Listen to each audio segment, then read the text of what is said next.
From Brother Blaine for a special brother. Michael Patrylo of Jim Thorpe is beaming over birthday cards he recently received. Yeah, look at this. Isn't that amazing? It is more than amazing when you consider these cards are from a family he never even knew he had. I look in the mailbox and there's a stack of cards this thick. To get a card from his parents, I think, was just, it was so special. The first birthday card that Michael ever received in his 61 years from his mom and dad. I've been smiling ear to ear. I'm still on an emotional roller coaster.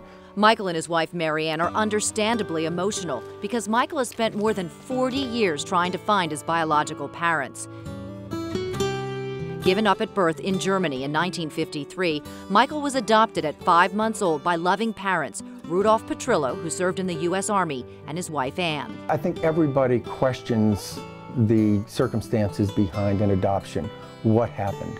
Michael first began searching for his birth mom when he was a senior in high school. He had some limited information, including her name, Helga Gotz. Wrote letters to the registrar's office in Germany and in the town of Babenhausen, where we knew was my birth mother's last known address.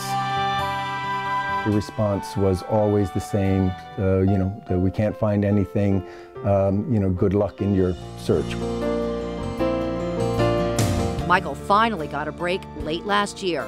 Friends connected him to a woman in Germany. She's an angel in my life. She started going to the same agencies, not just translating letters for me, but calling them and talking with them and telling my story. And that eventually resulted in a letter with information that would be key, the name of the man his birth mother married, Joseph Lefevre. Once I had that piece of information, to Google, Ancestry.com, and Facebook, I put the pieces of the puzzle together in less than 10 hours. Michael then reached out to a man he found on Facebook, whom he believed to be his brother Bruce, a retired police officer from Oklahoma. Bruce and his siblings had no idea about their parents' closely held secret. He called me the next day and he says, "Michael, my mom is your mom and my dad is your dad." And my knees almost buckled because at that moment I found a whole family. Mom, dad, an older sister, and 3 brothers. And that was the most astounding thing. It's something I had never anticipated. The family reunion would take place in July in Oklahoma, where his entire biological family lives.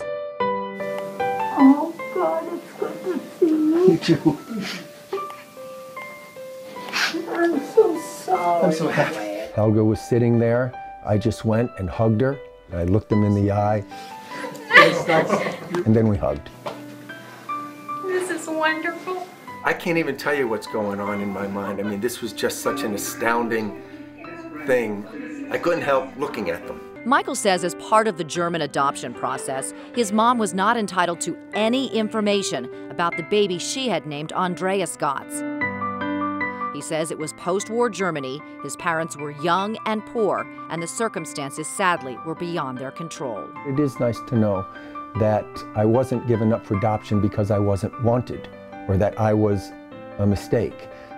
They regretted it, and they held it as a weight on their shoulders for all of these years. Michael says he never harbored any ill will and had a great life, but finally has closure. He encourages others who've been adopted to take the same chance. At the end of a 40-year search and then the beginning of a new chapter. A new chapter that Michael says is made even better by the quality and character of his newfound family members. He says they have embraced him and they are already making up for lost time. Dawn Timoney, Fox 29 News.